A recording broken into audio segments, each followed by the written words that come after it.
आज की सबसे बड़ी खबर यह है कि दिल्ली के मुख्यमंत्री अरविंद केजरीवाल आज पूरे 50 दिनों के बाद अंतरिम जमानत पर जेल से बाहर आ गए हैं और अब अपने घर पहुंच चुके हैं। उन्होंने कहा है कि वो तानाशाही के खिलाफ लड़ रहे हैं और इस लड़ाई में अब पूरा देश उनके साथ खड़ा है।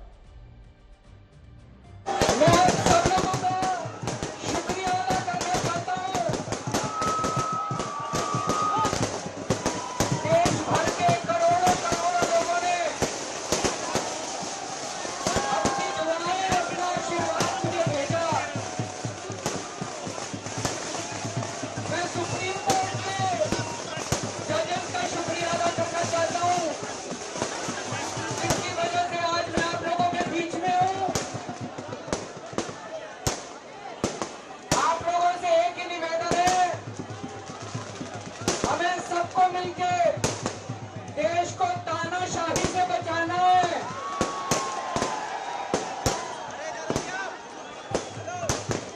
मैं तन मन धन से लड़ रहा हूं, संघर्ष कर रहा हूं तानाशाही के खिलाफ, लेकिन 140 करोड़ लोगों को तानाशाही से लड़ना पड़ेगा।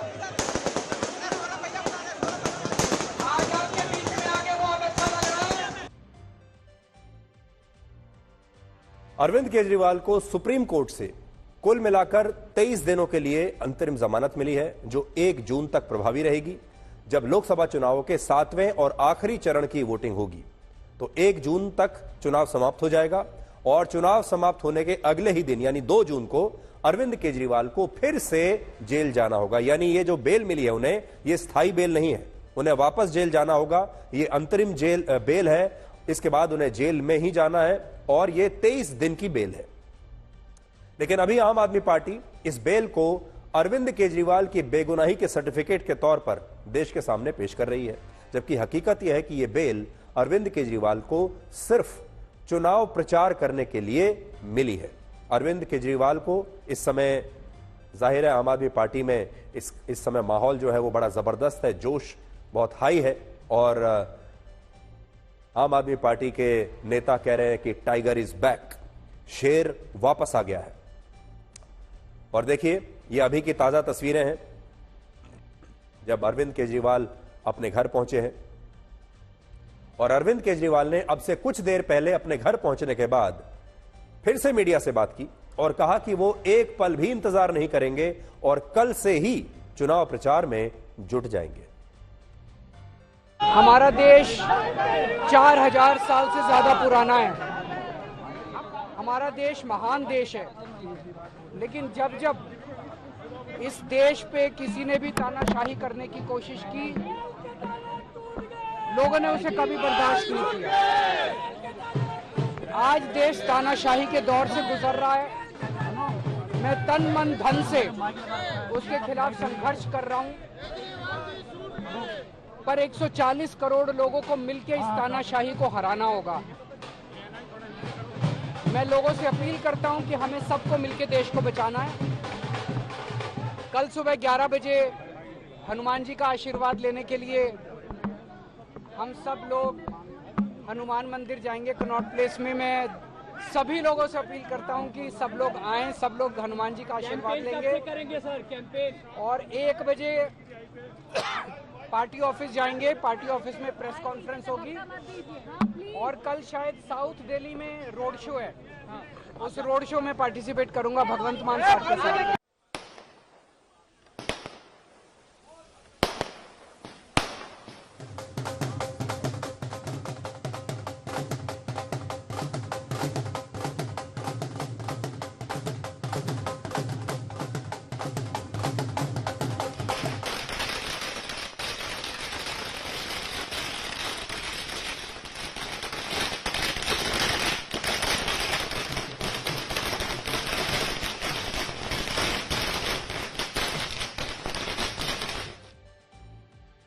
और अब देखिए आपको ताजा तस्वीरें दिखाते हैं जब दिल्ली के मुख्यमंत्री अरविंद केजरीवाल अपने घर पहुंचे और संजय सिंह ने कैसे उन्हें उठा लिया।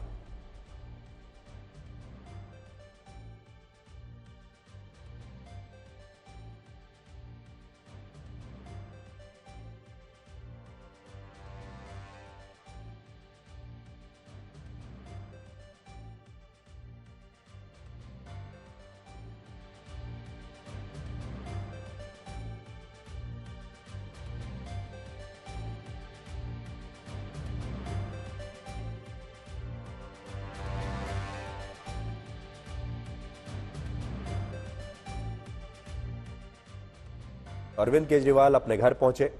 वहां पर उनके माता पिता उनका इंतजार कर रहे थे। उन्होंने अपनी मां के चरण छुए, उनका आशीर्वाद लिया, मां ने आरती की और फिर उसके बाद घर में उनका दोबारा से स्वागत किया।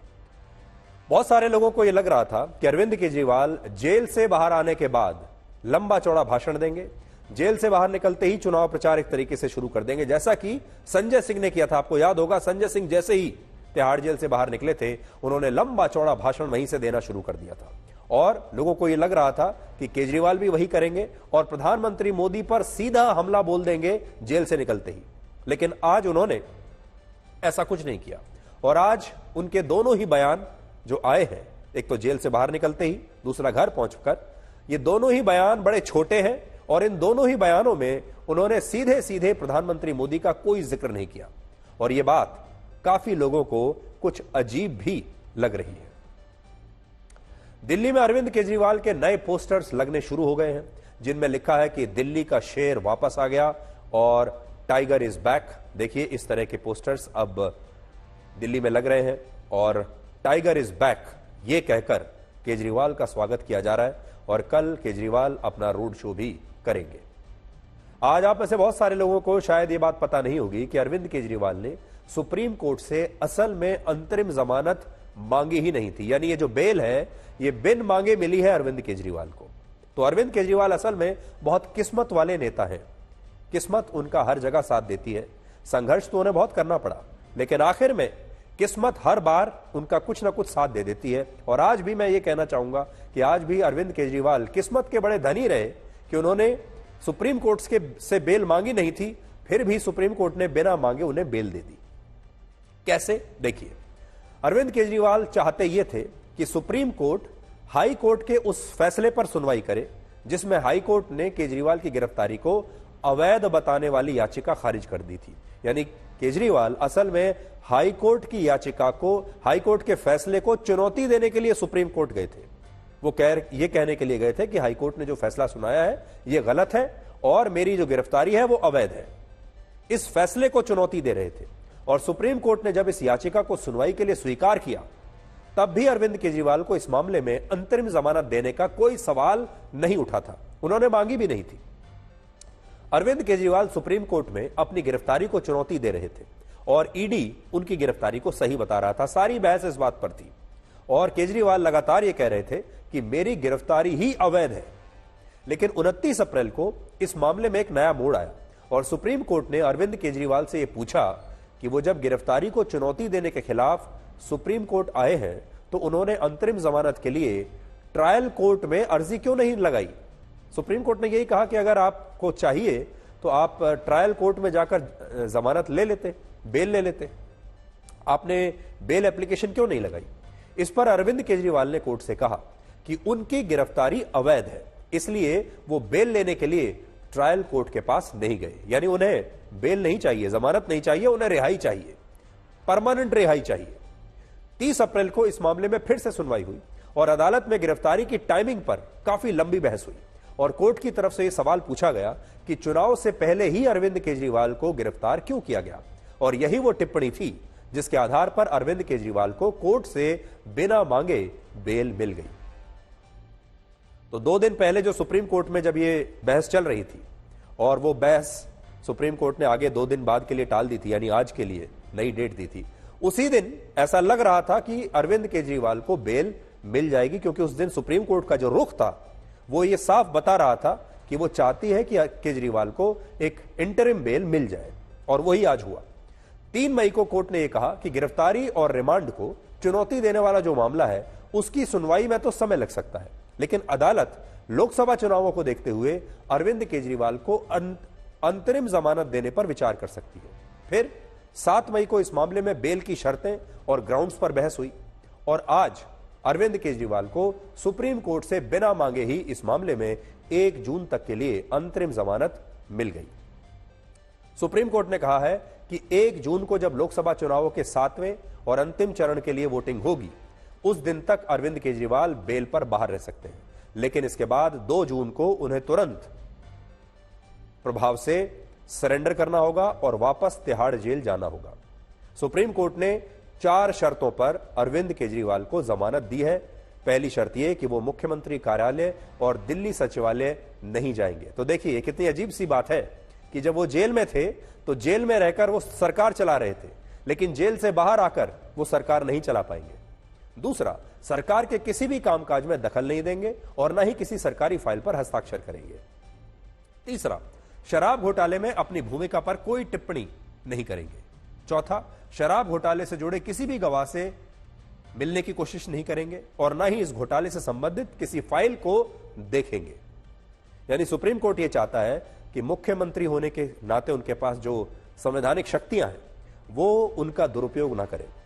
यह फैसला सुप्रीम कोर्ट के 2 जजों की बेंच ने सुनाया है, जिनमें पहले जज हैं जस्टिस संजीव खन्ना और दूसरे हैं जस्टिस दीपांकर दत्ता। तो ये वो बेंच है जिसने इस क्रांतिकारी फैसले में अरविंद केजरीवाल को इंटरिम बेल दी है। आज बहुत सारे लोग ये सवाल भी पूछ रहे हैं कि क्या हमारे देश का कानून सबके लिए बराबर नहीं है और क्या किसी नेता को सिर्फ इसलिए बेल मिल सकती है क्योंकि उसे चुनाव में अपनी पार्टी के लिए प्रचार करना है।